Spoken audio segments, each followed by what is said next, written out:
ओम शांति। आज 15 अक्टूबर 2024। आज के ईश्वरीय महावाक्यों में हमारे परमपिता परमात्मा शिव कहते हैं, मीठे बच्चे, तुम सबकी आपस में एक मत है। तुम अपने को आत्मा समझ एक बाप को याद करते हो तो सब भूत भाग जाते हैं। तुम सबकी आपस में एक मत है। तुम अपने को आत्मा समझ एक बाप को याद करते हो तो सब भूत भाग जाते हैं। प्रश्न है आज का, पद्मा पदम भाग्यशाली बनने का मुख्य आधार क्या है? उत्तर है, जो बाबा सुनाते हैं उस एक एक बात को धारण करने वाले ही पद्मा पदम भाग्यशाली बनते हैं। जज करो बाबा क्या कहते हैं और रावण संप्रदाय वाले क्या कहते हैं। बाप जो नॉलेज देते हैं उसे बुद्धि में रखना, सुदर्शन चक्रधारी बनना ही पद्मा पदम भाग्यशाली बनना है। इस नॉलेज से ही तुम गुणवान बन जाते हो। ओम शांति। रूहानी बाप अंग्रेजी में कहा जाता है स्पिरिचुअल फादर। रूहानी बाप अंग्रेजी में कहा जाता है स्पिरिचुअल फादर। सतयुग में जब तुम चलेंगे तो वहाँ अंग्रेजी आदि दूसरी कोई भाषा तो होगी नहीं। तुम जानते हो सतयुग में हमारा राज्य होता है, उसमें हमारी जो भाषा होगी वही चलेगी। फिर बाद में वे भाषा बदलती जाती है। अभी तो अनेकानेक भाषाएं हैं। जैसे जैसे राजा वैसी वैसी उनकी भाषा चलती है। अब ये तो सब बच्चे जानते हैं। सब सेंटर्स पर भी जो बच्चे हैं उनकी है एक मत। अपने को आत्मा समझना है और एक बाप को याद करना है ताकि भूत सब भाग जाएं। बाप है पतित पावन। 5 भूतों की तो सब में प्रविष्टता है। आत्मा में ही भूतों की प्रविष्टता होती है। फिर इन भूतों अथवा विकारों का नाम भी लगाया जाता है, देह, अभिमान, काम, क्रोध आदि। ऐसे नहीं कि सर्वव्यापी कोई ईश्वर है। कोई भी कहे कि ईश्वर सर्वव्यापी है तो कहीं सर्वव्यापी आत्माएं हैं और इन आत्माओं में 5 विकार सर्वव्यापी हैं। बाकी ऐसे नहीं कि परमात्मा सर्व में विराजमान है। परमात्मा में फिर 5 भूतों की प्रवेशता कैसे होगी? एक एक बात को अच्छी रीति धारण करने से तुम पद्मा पदम भाग्यशाली बनते हो। दुनिया वाले रावण संप्रदाय क्या कहते हैं और बाप क्या कहते हैं? अब जज करो। हर एक के शरीर में आत्मा है।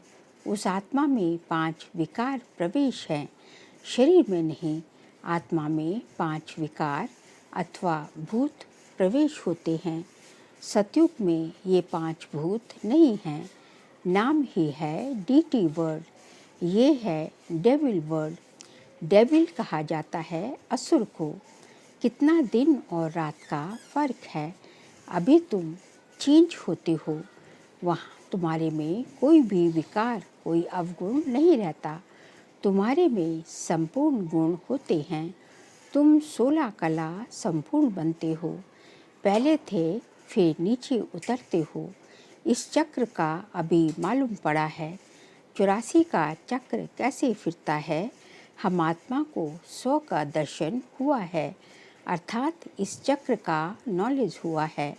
उठते बैठते चलते फिरते तुमको ये नॉलेज बुद्धि में रखना है। बाप नॉलेज पढ़ाते हैं। ये रूहानी नॉलेज बाप भारत में ही आकर देते हैं। कहते हैं ना, हमारा भारत, वास्तव में हिंदुस्तान कहना तो रॉन्ग है।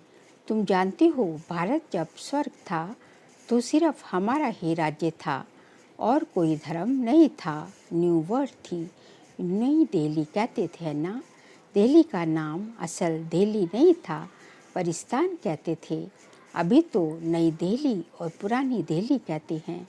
सिर्फ फिर ना पुरानी ना नई दिल्ली होगी, परिस्तान कहा जाएगा। दिल्ली को कैपिटल कहते हैं। इन लक्ष्मी नारायण का राज्य होगा और कुछ भी नहीं होगा। हमारा ही राज्य होगा। अभी तो राज्य नहीं है, इसलिए सिर्फ कहते हैं हमारा भारत देश राजाई तो है नहीं। तुम बच्चों की बुद्धि में सारा ज्ञान चक्र लगाता है। बरोबर पहले पहले इस विश्व में देवी देवताओं का राज्य था और कोई राज्य नहीं था। जमुना का किनारा था, उसको परिस्थान कहा जाता था। देवताओं की कैपिटल दिल्ली ही रही है तो सभी को कशिश होती है। सबसे बड़ी भी है, एकदम बीच में है। मीठे मीठे बच्चे जानते हैं पाप तो जरूर हुए हैं, पाप आत्मा बन गए हैं। सतयुग में होते हैं पुण्य आत्माएं, बाप ही आकर पावन बनाते हैं। जिसकी तुम शिव जयंती भी मनाते हो। अब जयंती अक्षर तो सबसे अलग लगता है, इसलिए इनको फिर शिवरात्रि कहते हैं। रात्रि का अर्थ तो तुम्हारे सिवाय और कोई समझ ना सके। अच्छे अच्छे विद्वान आदि कोई भी नहीं जानते कि शिवरात्रि क्या है, तो मनाएं क्या बाप ने समझाया है। रात्रि का अर्थ क्या है?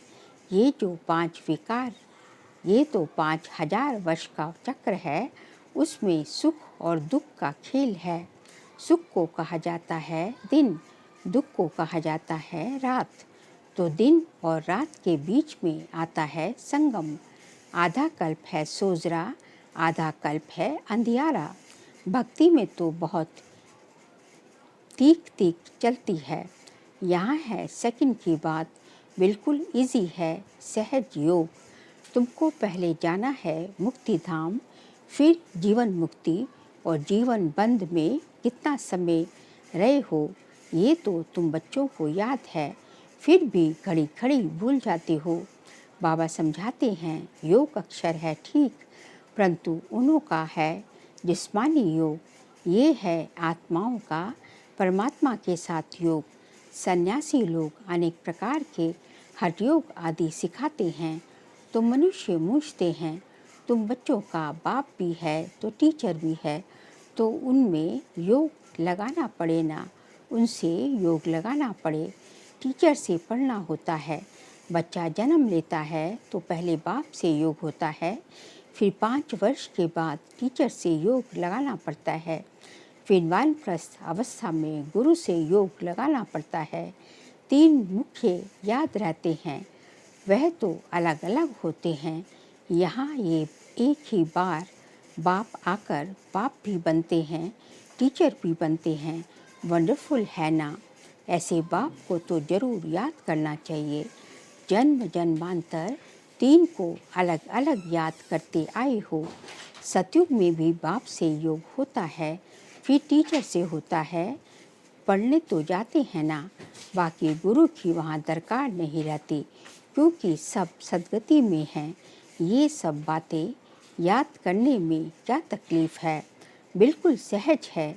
इसको कहा जाता है सहज योग, परंतु ये है अनकॉमन। बाप कहते हैं मैं ये टेम्परेरी लोन लेता हूँ, सो भी कितना थोड़ा समय लेता हूँ। 60 वर्ष में वानप्रस्थ अवस्था होती है। कहते हैं 60 लगी लाठ, इस समय सबको लाठी लगी हुई है। सबकी वानप्रस्थ अवस्था है, सबको निर्वाण धाम में जाना है। वह है स्वीट होम, स्वीटेस्ट होम। उसके लिए ही कितनी अथाह भक्ति की है। अभी चक्र फिर कर आए हो। मनुष्य को ये कुछ भी पता नहीं, ऐसे ही कपोड़ा लगा दिया है कि लाखों वर्ष का चक्र है। लाखों वर्ष की तो बात ही नहीं, लाखों वर्ष की बात हो तो फिर रेस्ट मिल ना सके, रेस्ट मिलना ही मुश्किल हो जाए। तुमको रेस्ट मिलती है, उसको कहा जाता है साइलेंस होम। इनकॉर्पोरियल वर्ड, ये है स्थूल स्वीट होम, वह है मूल स्वीट होम। आत्मा बिल्कुल छोटा रॉकेट है, इनसे तीखा भागने वाला कोई होता नहीं। ये तो सबसे तीखा है। 1 सेकंड में शरीर छूटा और वे भागा, दूसरा शरीर तो तैयार रहता है। ड्रामानुसार पूरे टाइम पर उनको जाना ही है। ड्रामा कितना एक्यूरेट है, इसमें कोई इनएक्यूरेसी है नहीं, ये तुम जानते हो। बाप भी ड्रामानुसार बिल्कुल एक्यूरेट टाइम पर आते हैं, 1 सेकंड का भी फर्क नहीं पड़ सकता। मालूम कैसे पड़ता है कि इनमें बाप भगवान है? जब नॉलेज देते हैं, बच्चों को बैठ समझाते हैं। शिवरात्रि भी मनाते हैं ना। मैं शिव कब और कैसे आता हूँ वह तुमको तो पता नहीं है। शिवरात्रि कृष्ण रात्रि मनाते हैं, राम की नहीं मनाते, क्योंकि फ़र्क पड़ गया ना। शिवरात्रि के समय श्री कृष्ण की भी रात्रि मना लेते हैं, परंतु जानते कुछ नहीं। यहाँ है ही आसुरी रावण राज्य। ये समझने की बातें हैं। ये तो है बाबा। बूढ़े को बाबा कहेंगे, छोटे बच्चे को बाबा थोड़े ही कहेंगे। कोई कोई लव से भी बच्चे को बाबा कह देते हैं, तो उन्होंने भी श्री कृष्ण को लव से कह दिया। बाबा तो तब कहा जाता है जब बड़े हों और फिर बच्चे पैदा करते हो। श्री कृष्ण खुद ही प्रिंस है, उनको बच्चे कहाँ से आए? बाप कहते ही हैं, मैं बुजुर्ग के तन में आता हूँ। शास्त्रों में भी है, परंतु शास्त्रों की सब बातें एक्यूरेट नहीं होती हैं। कोई कोई बात ठीक है। ब्रह्मा की आयु माना प्रजापिता ब्रह्मा की आयु कहेंगे, वह तो जरूर इस समय होगा। ब्रह्मा की आयु मृत्युलोक में खत्म होगी। ये कोई अमर लोक नहीं है। इसको कहा जाता है पुरुषोत्तम संगम युग। ये सिवाय तुम बच्चों के और कोई की बुद्धि में नहीं हो सकता। बाप बैठ बताते हैं, मीठे मीठे बच्चों, तुम अपने जन्मों को नहीं जानते हो। हम बतलाते हैं कि तुम 84 जन्म लेते हो। कैसे? तो भी तुमको पता पड़ गया। हर एक युग की आयु 1250 वर्ष है और इतने इतने जन्म लिए हैं। 84 जन्मों का हिसाब है ना। 84 लाख का तो हिसाब हो न सके। इसको कहा जाता है 84 का चक्र। 84 लाख की तो बात ही याद न आए। यहाँ कितने अपार दुख हैं। कैसे दुख देने वाले बच्चे पैदा होते रहते हैं। इसको कहा जाता है घोर नर्क। बिल्कुल छिछी दुनिया है। तुम बच्चे जानते हो, अभी हम नई दुनिया में जाने के लिए तैयारी कर रहे हैं। पाप कट जाएं तो हम पुण्य आत्मा बन जाए। अभी कोई पाप नहीं करना है। 1-2 पर काम कटारी चलाना, ये आदि मध्य अंत दुख देना है। अभी ये रावण राज्य पूरा होता है। अभी है कलयुग का अंत। ये महाभारी लड़ाई है अंतिम। फिर कोई लड़ाई आदि होगी नहीं। वहाँ कोई भी यज्ञ रचे नहीं जाते। जब यज्ञ रचते हैं तो उसमें हवन करते हैं। बाप ने भी ये जो रुद्र यज्ञ रचा है, इसमें बच्चे अपनी पुरानी सामग्री सब स्वाहा कर देते हैं। अब बाप ने समझाया है, वह है रुद्र यज्ञ ज्ञान यज्ञ। रुद्र शिव को कहा जाता है। रुद्र माला पहनते हैं ना, रुद्र माला कहते हैं ना। निवृत्ति मार्ग वालों को प्रवृत्ति मार्ग की रस्म रिवाज का कुछ भी पता नहीं है। वह तो घर बार छोड़ जंगल में चले जाते हैं। नाम ही पड़ा है सन्यास। किसका सन्यास? घर बार का। खाली हाथ निकलते हैं। पहले तो गुरु लोग बहुत परीक्षा लेते हैं, काम कराते हैं। पहले भिक्षा में सिर्फ आटा लेते थे, रसोई नहीं लेते थे। उनको जंगल में ही रहना है, वहाँ कंद मूल फल मिलते हैं। ये भी गायन है। जब सतु प्रधान सन्यासी होते हैं तब ये खाते हैं। अभी तो बात मत पूछो क्या क्या करते रहते हैं। इसका नाम ही है विशेष वर्ड और वह है वाइसलेस वर्ड। तो अपने को विशेष समझना चाहिए ना। बाप कहते हैं सत्य को कहा जाता है शिवालय वाइसलेस वर्ड। यहाँ तो सब हैं पतित मनुष्य, इसलिए देवी देवता के बदले नाम ही हिंदू रख दिया है, पतित मनुष्य। बाप तो सब बातें समझाते रहते हैं। तुम असल में हो ही बेहद बाप के बच्चे। वह तो तुम्हें 21 जन्मों का वर्षा देते हैं। तो बाप मीठे मीठे बच्चों को समझाते हैं, जन्म जन्मांतर के पाप तुम्हारे सर पर हैं। पापों से मुक्त होने के लिए ही तुम बुलाते हो। साधु संत आदि सब पुकारते हैं, हे पतित पावन, अर्थ कुछ नहीं समझते। ऐसे ही गाते रहते हैं, ताली बजाते रहते हैं। उनसे कोई पूछे परमात्मा से योग कैसे लगाएं, उनसे कैसे मिले, तो कह देंगे वह तो सर्वव्यापी है। क्या यही रास्ता बताते हैं? कह देते वेद शास्त्र पढ़ने से भगवान मिलेगा, परंतु बाप कहते हैं मैं हर 5000 वर्ष के बाद ड्रामा के प्लान अनुसार आता हूँ। ये ड्रामा का राज सिवाय बाप के और कोई नहीं जानते। लाखों वर्ष का ड्रामा तो हो ही नहीं सकता। अब बाबा समझाते हैं, ये 5000 वर्ष की बात है। कल पहले भी बाबा ने कहा था कि मन मना भव ये है महामंत्र, माया पर जीत पाने का मंत्र है। बाप ही बैठ अर्थ समझाते हैं, दूसरा कोई अर्थ नहीं समझाते। गाया भी जाता है ना, सर्व का सद्गति दाता एक, कोई मनुष्य तो हो नहीं सकता। देवताओं की भी बात नहीं है, वहाँ तो सुख ही सुख है। वहाँ कोई भक्ति नहीं करते, भक्ति की जाती है भक्ति भगवान से मिलने के लिए। सतयुग में भक्ति होती नहीं, क्योंकि 21 जन्मों का वर्षा मिला हुआ है। तब गाया भी जाता है, दुख में सिमरन सब करे, सिख में करे ना कोई। यहाँ तो अथाह दुख है, घड़ी घड़ी कहते हैं भगवान रहम करो। ये कलयुगी दुखी दुनिया सदैव नहीं रहती। सतयुग त्रेता पास्ट हो गए हैं, फिर होंगे। लाखों वर्ष की तो बात भी याद नहीं रह सकती। अब बाप तो सारी नॉलेज देते हैं, अपना परिचय भी देते हैं और रचना के आदि मध्य अंत का राज भी समझाते हैं। 5000 वर्ष की बात है, तुम बच्चों को ध्यान में आ गया है। अभी तो पराये राज्य में हो, तुमको अपना राज्य था। यहाँ तो लड़ाई से अपना राज्य लेते हैं, हथियारों से मारामारी से अपना राज्य लेते हैं। तुम बच्चे तो योग बल से अपना राज्य स्थापन कर रहे हो। तुम्हें सतो प्रधान दुनिया चाहिए। पुरानी दुनिया खत्म हो नई दुनिया बनती है, इसको कहा जाता है कलयुगी पुरानी दुनिया। सतयुग है नई दुनिया, ये भी किसको पता नहीं। सन्यासी कह देते हैं ये आपकी कल्पना है, यहाँ ही सतयुग है, यहाँ ही कलयुग है। अब बाप बैठ समझाते हैं, एक भी ऐसा नहीं है जो बाप को जानते हो।